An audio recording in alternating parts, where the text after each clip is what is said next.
So a couple of things, Gee, before we bring on our guest. So you heard that Dones, again, who is the new CEO of the King County Regional Homeless Authority, and he's jumped in with some controversy, which we'll be talking about in a minute.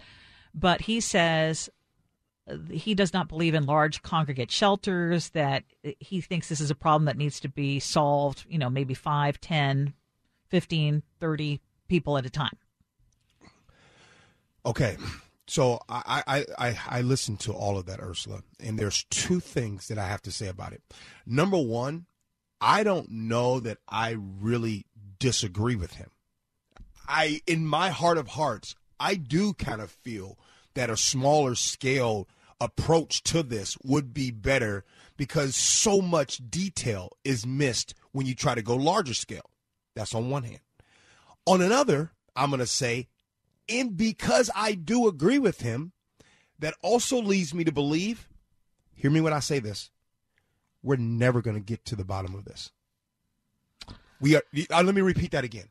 We are never going to get to the bottom of this until there is a sweeping change in other arenas. You know what I mean? Like, until we realize that it is unbelievable that these tents and all of the homelessness that we are seeing are literally next to Fortune 500 companies here. They're next to the millionaires in our area, in our region. So until changes are made in other ways, I think this approach might be better, yes, but this approach is also going to mean that this is going to be something. So meaning our grandkids, Ursula, and our grandkids, if they are doing radio or they are talking about these discussions, they will be talking about exactly what we're talking about right now.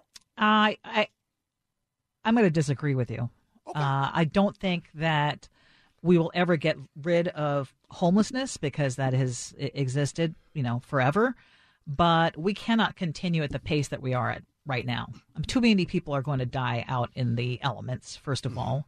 And so while I think he's saying it is realistic, I think that there's going to be a big clash here because, as we said, this Compassion Seattle initiative, which frankly I have said I am strongly in favor of, one of the parts of it is the city would have to create 2,000 units of housing. If you're only going to do, and every single life that you save is a valuable life, so don't get me wrong. But if you're looking at it only attacking it 3 to 5 people at a time, you're right. That is not going to end up, it'll make a dent in it, but sure, just as many people will continue to move in.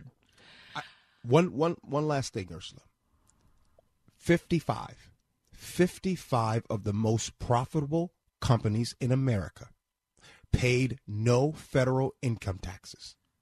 55 of the most profitable. So as long as we continue with that trend, then the other at the bottom will continue to grow as well. And absolutely. And it has to be a multi-pronged approach. So let's talk about all the different things that aren't working and maybe what could be some smart approaches, and who best to talk about that but Scott Greenstone at the Seattle Times, who we've had on the show before, and he joins us now. Good morning, Scott. Hey, good morning. Thanks for having me. Okay, so where are you weighing in? So we've got this new CEO. Just looking at what he said during the interview with Hannah, and then looking at what Compassion Seattle is calling for, it feels like they're on two different planes. That's a good question, or a good point. I think it's a little bit.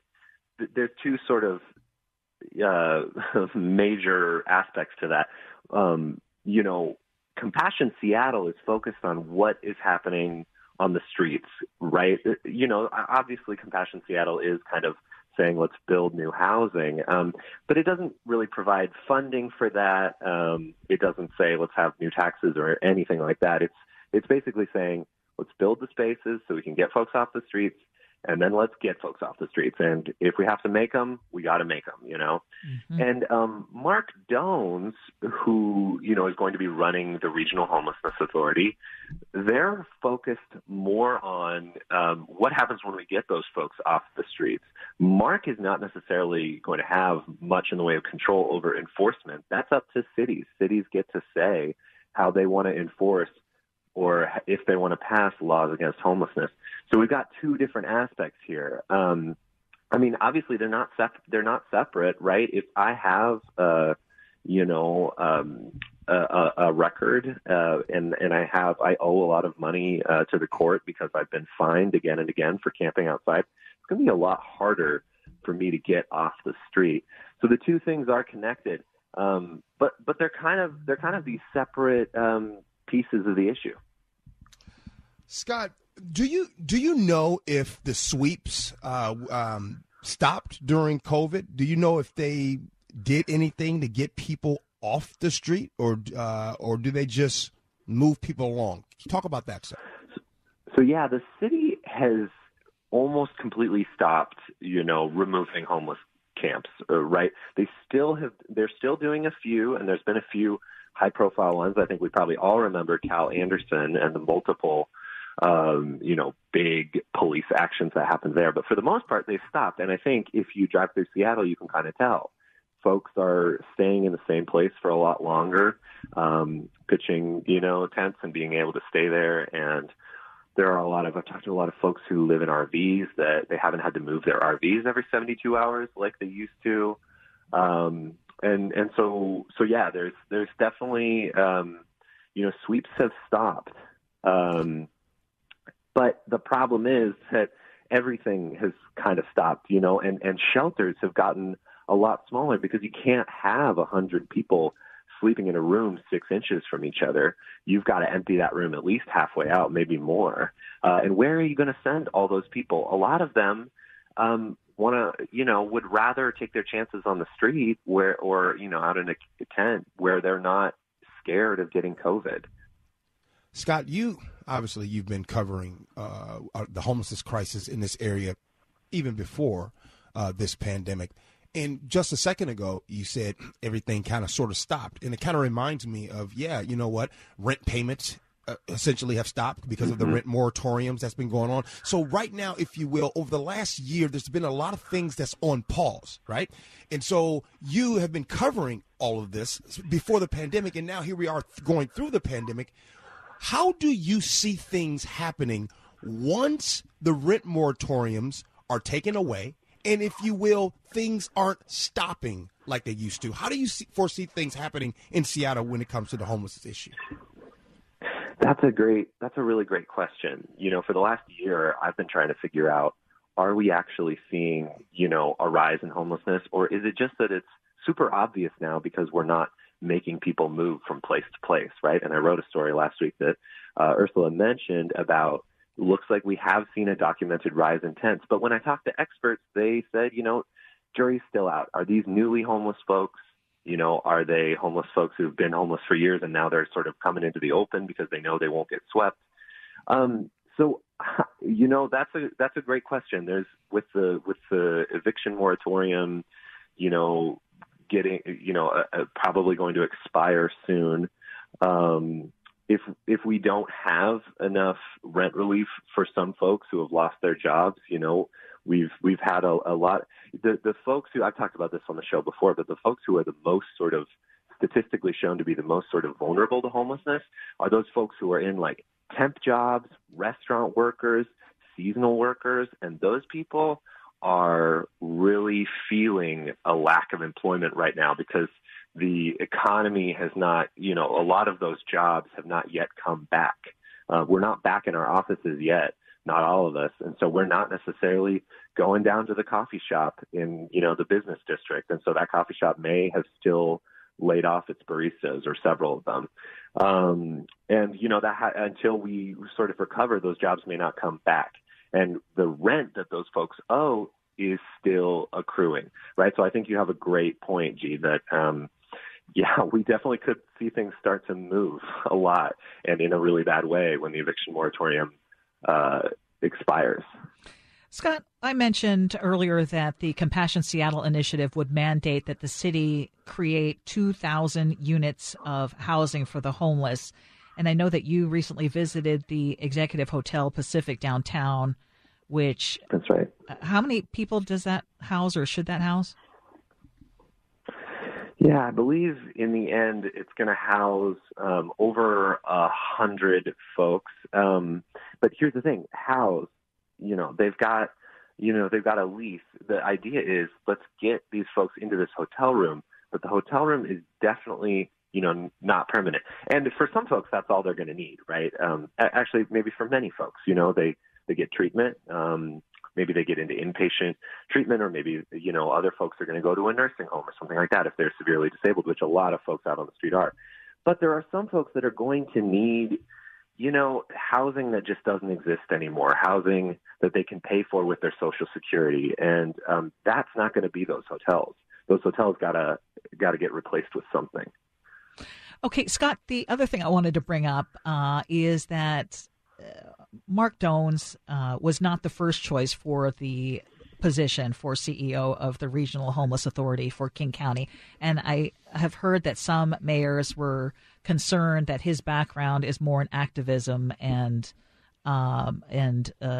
social justice versus actually dealing with homelessness crises. What do you see as his biggest challenges moving forward? Yeah, it is. I mean, I think a lot of folks would say this, but looking at King County, and this is true, Ursula, what you pointed out is true. When Nancy Bacchus, for instance, the mayor of Auburn, voted to confirm Mark, in favor of confirming Mark as the CEO, also said that she had concerns with it, and that it sounds like a lot of suburban leaders kind of do. And I think it's pretty obvious to everybody, if you live in King County, there is, and maybe even if you live in Washington, Seattle has some stigma. People think that we have not, I think people think rightly that we have not handled our homeless crisis very well, and they don't want that to happen, in their cities. But the problem is they're not handling their crises at all for the most part. There's a few shelters outside of Seattle, but most of the folks who are living in Seattle's shelters, and Seattle has the most shelters in the region, became homeless in other parts of King County, like Auburn. But there's not a shelter in Auburn, or at least not enough shelter. And so I should say there are shelters in Auburn. So Mark is going to have to try and unite and persuade mayors to not get in the way of shelters or housing. Actually, Mark's, goal is to focus more services around the county. And they need to be able to get the county's mayors on their side. So the question is, are these mayors going to see Mark as an emissary of Seattle, or are they going to see Mark as a representative of the whole county? This is Scott Greenstone. He's from the Seattle Times as he joined the Gee and Ursula Show. You can follow Scott on @EverGreenstone on Twitter. Scott, we the homelessness conversation has been something. And as someone who has been homeless myself, living in my car, I kind of have a little bit of an understanding.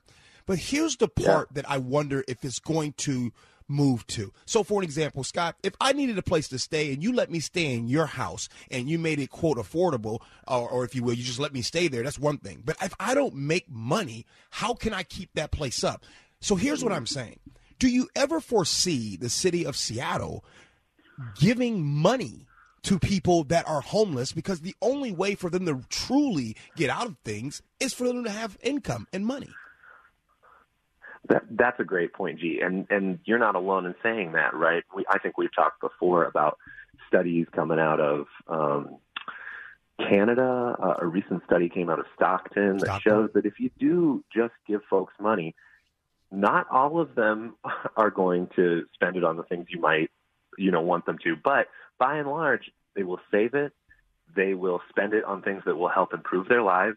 And I think you're right. And I think if any city is going to do it, it could be Seattle.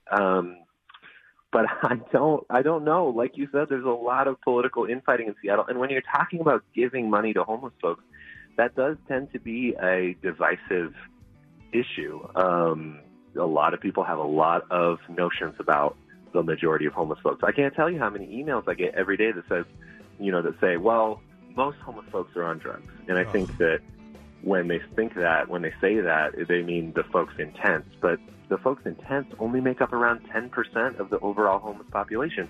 There are way more people in cars like you were.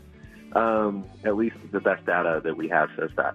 So I don't know. I think it's going to have to be Seattle overcoming and having a real serious conversation that is really honest and upfront about what facts we know about homelessness. Scott Greenstone from the Seattle Times. Scott, thank you so much for your time, sir. Thank you. Coming up next, Dr. Angela Rasmussen will join the show. Please text in your questions for the doctor at 989-73. You guys are listening to the Gee and Ursula Show.